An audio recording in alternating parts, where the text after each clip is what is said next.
Hello, family and friends. I am coming to you today from the driver's seat of the Bronco because I thought it would be kind of fitting to share what the week has felt like and what it's felt like going from the driver's seat a little over 5 or 6 weeks ago to the passenger seat to this last week being in the rear seat of one of the vehicles that I own and getting driven around.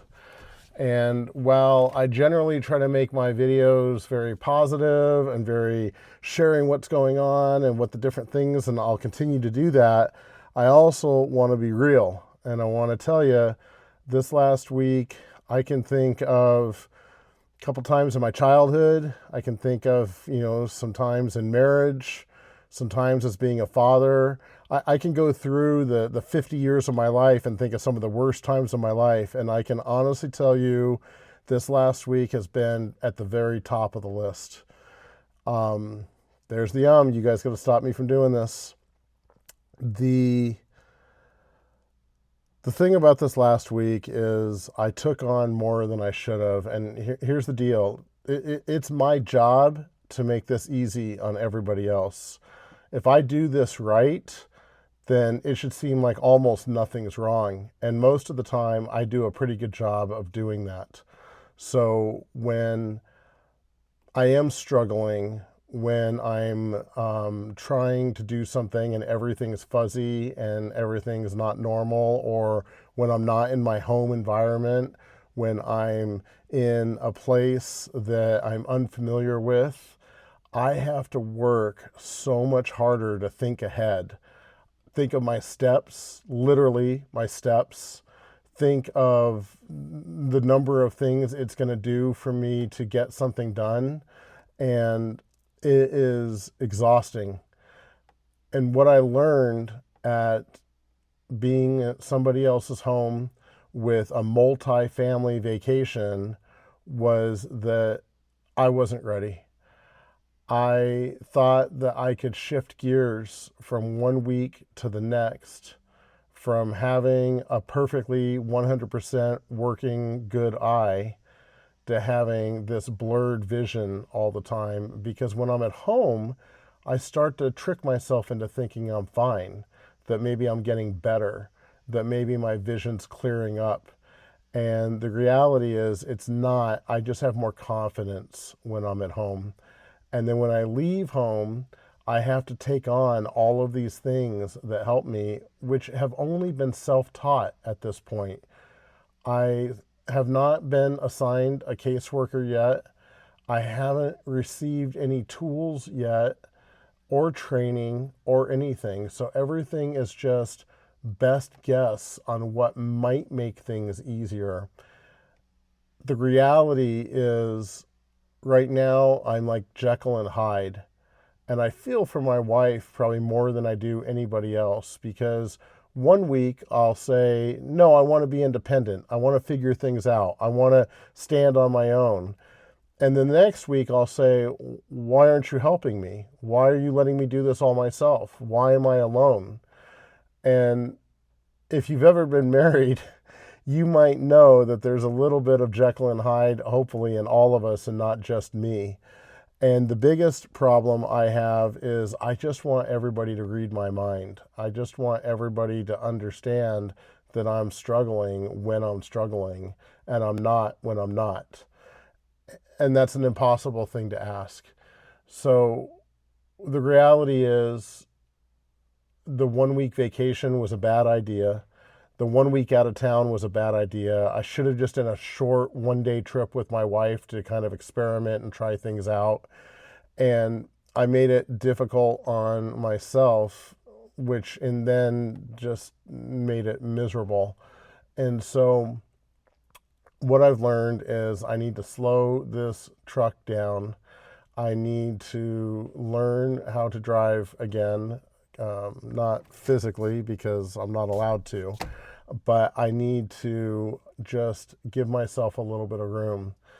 And I wanted to share that because I you got to be thinking what I'm thinking, like, dude, come on, grow up and just, get past yourself. Like, there's people that end up in car accidents, and 1 minute they're walking and the next minute they're paralyzed from the neck up. There's all kinds of things that happen to people in the world. And here you drone on week after week after week about what you're going through. And again, the reality is there's going to come a point where somebody's going to actually say, dude, stop making these videos. They suck.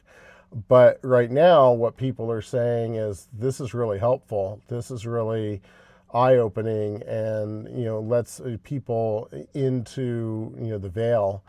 And so now what's going to happen is the last of our company leaves tomorrow. I will get back into my routine, back in my home, back in all of my safe places. I will get assigned a caseworker that will hopefully help me start developing tools and plans and resources. And I will get up to speed properly, doing this the right way, instead of just trying to figure out advanced arithmetic by thinking I can just watch some TV shows and understand the way other people have done it. The last I can say is I'm thinking of this right now as a peanut butter and jelly sandwich, but in the middle it's going to have some PMA. We're going to have to apply some positive mental attitude to the layers of this bread and just start moving forward again.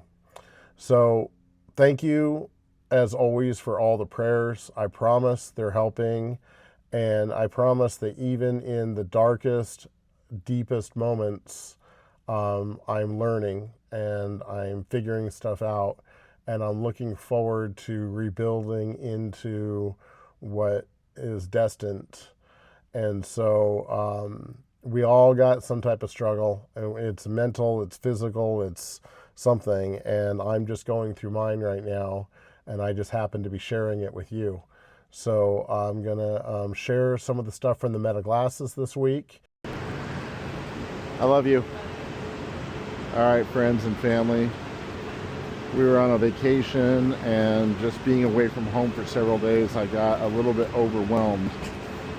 I kept getting these massive headaches, and so I just thought it would be better for my wife and myself and kind of everybody if I just kind of stepped back. So I'm flying home. My daughter's picking me up tonight. My wife's staying for an extra couple days. All part of just learning the new world. All right, I made my way all the way over to my terminal. I've got over an hour. I'm gonna grab some dinner now. But the employees have been very helpful, and I've been able to navigate TSA and navigate the airport. It's a good trial run for Maui, although I'll have my wife with me then.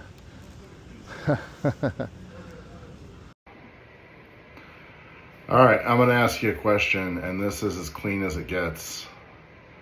No contacts. I've been in bed all day long with the exception of eating. I arrived home with a cold last night with sandpaper throat. So I've had a lot of time to ponder this question, and that's 1 week, 2 weeks, 4 weeks, 6 weeks, 2 months,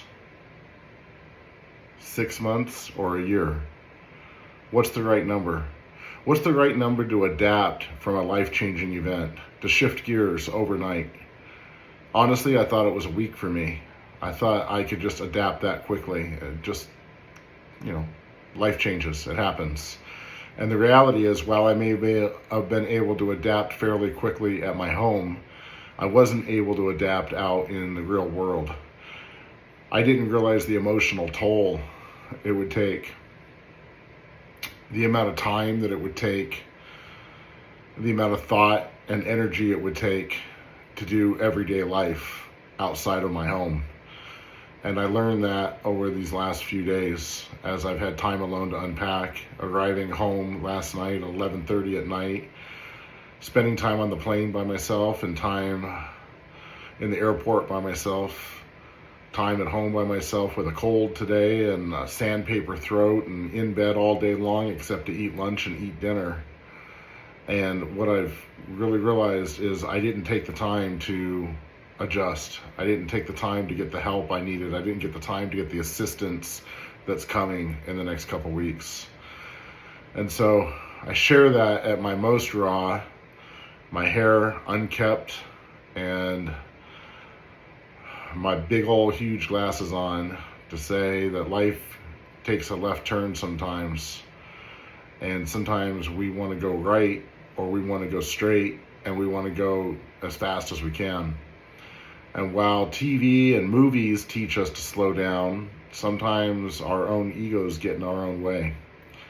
So that has been my lesson over the last couple days, and hopefully I will give myself a little bit more latitude and allow myself a little bit more planning and understand a little bit more about my personality before I venture into another trip with anybody beyond just my wife for anything more than just a day. All right, friends and family. Crystal is an amazing cook. She makes wonderful dinners. But the one thing I've always been able to do is breakfast and brunches. It's been a big thing in my household. And so this morning, Crystal just got home at almost midnight last night from traveling in the car all day. And so today I wanted to make everybody brunch. And what we're doing is omelets. So, same thing as I said before, the big thing is light. So, sorry about that noise, but if I come here, and now I grab this Wonder Light right here, oh my god, what a difference that makes. And so we've got hash browns, we've got ham, and we're going to turn this all into something in a little bit. I generally find that, like I've said before, at home, where I have more confidence in what I'm doing, where everything is, I like to feel like I'm in control of a life that feels very out of control right now. So when I do things like this, it actually makes me feel really good. Alright, let's see how all this comes together. There we go. And Crystal likes her hash browns inside her omelet like I do. It's funny, my daughter doesn't, which is fine. My daughter likes hers on the outside. She's got a little bit of this, and then we got a whole lot of this, and then we got some of this. There we go. Go. And now we'll see how this comes together. I either get it right or I don't. There we go. Look at that. Oh, look at that beauty right there. All I need is some garnish on this. So my garnish will actually be hash browns. There we go. Alright. That's it. Alright, I got my Washington State Department of Services for the Blind this week. And says I have eligibility. I thought this was really interesting because I would have thought not an organization for the disabled, but specifically for the blind. And they sent me like 17 pages of paperwork that was all just documents. And I kind of thought that they could have totally sent me one huge page with a QR code, click on that, and then a video opens up and everything gets explained. It's the way I would have done it. But it was kind of ironic. Although I got to tell you, again, with the Meta glasses, I was able to say a keyword and then say, look, read details, and it read from the top of the page to the bottom of the page, one page at a time, which was pretty awesome. All right. You know what I was thinking about this morning? As I was thinking about when I lived on the military base in Southern California, and my dad would be home on leave. And I was always just fascinated with being in the cars. And so somehow I would take his keys to his whatever old truck he had, and usually like a Chevy Blazer or something like that, usually a big truck. And I would go out into the driveway, and I'd put the keys in and turn on the radio, and I would turn the steering wheel. And I remember, we shared a driveway with a neighbor in the house we lived in on the military base. And I remember the neighbor coming in and getting in his car. And I remember me in my little dream world and me playing with the shifter and then waving goodbye to the neighbor. And then what it was I was rolling down the driveway into the garage. And to be fair, I almost perfectly coasted into the garage, except the wheel well wedged into the garage. And so the neighbor actually got out of his car and went in to tell his wife. And then my parents came out, obviously before, they were divorced. And you would have thought my dad would have tanned my hide over that or gone into some ballistic thing. And yet he didn't do a single thing. It just kind of calmly, I don't even remember getting in trouble, to be honest with you. It was the weirdest thing.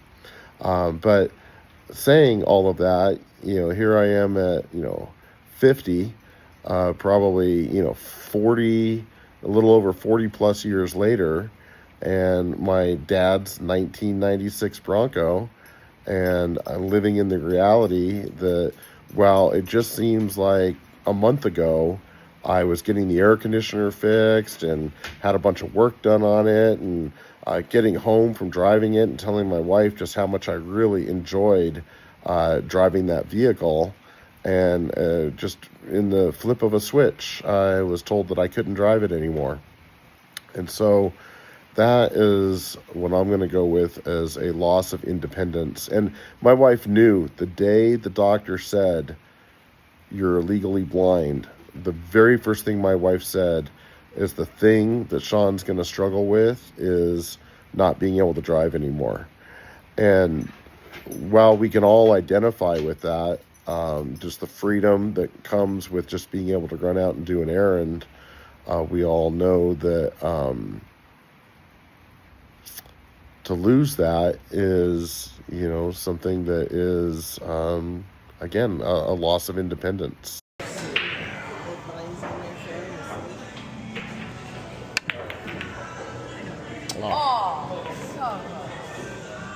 So when I leave my cul-de-sac, I turn right, and this is a straight up shot to the main highway, which has places like Walmart and Lowe's and Kohl's and everything that a human could possibly need. Yesterday I ventured out to get some stuff for brunch, and I found myself looking at a sign for a church and some scripture, and I took a picture, but the camera lens was blocked, ironically.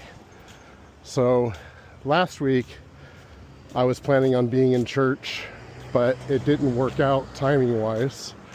So I'm giving it a try again today and seeing what happens.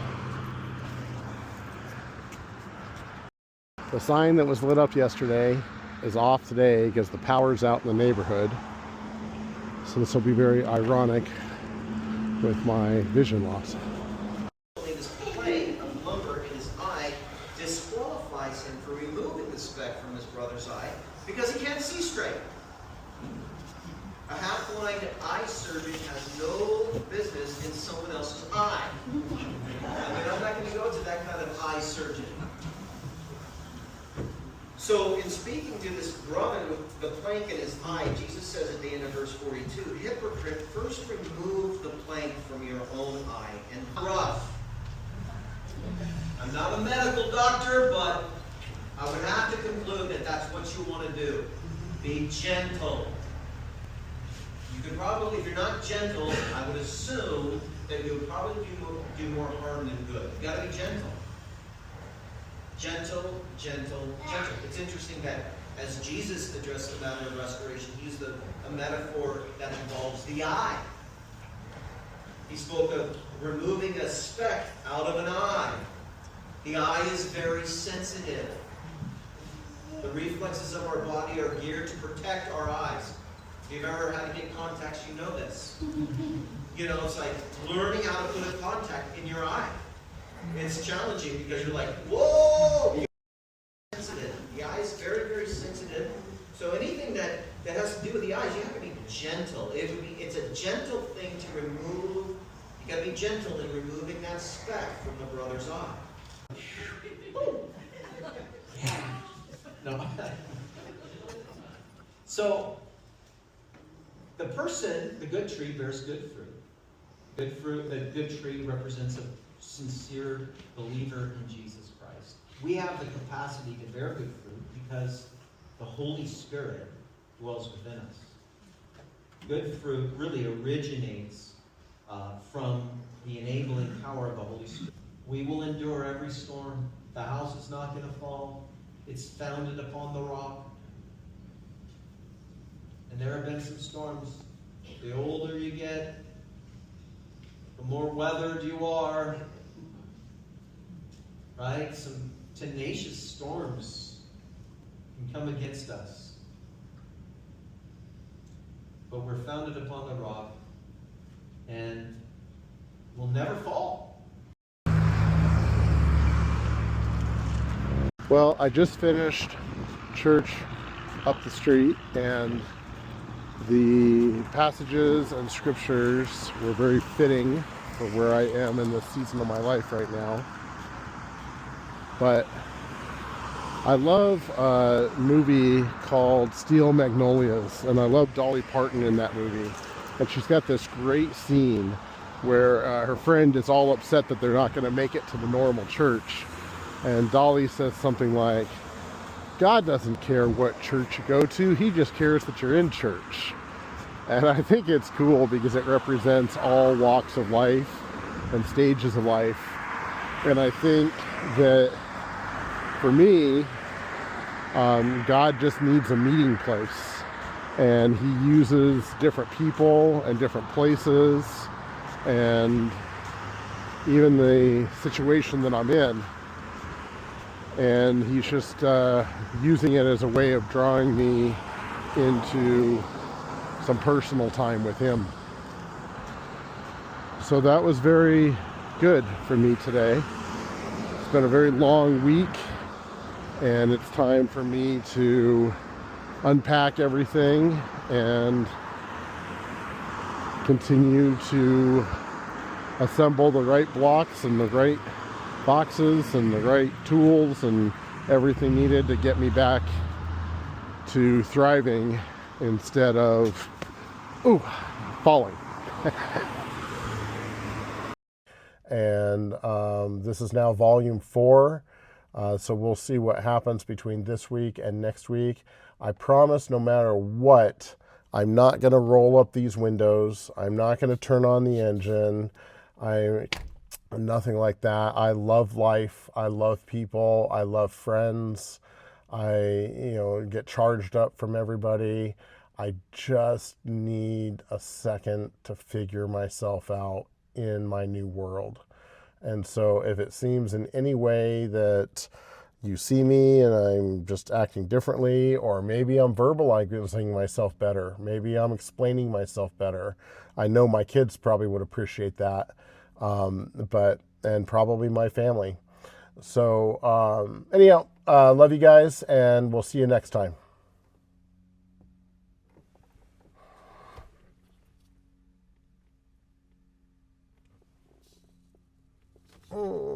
Stop. Stop. Stop. Stop. Stop. Collaborate and listen. ICE is back with a brand new invention.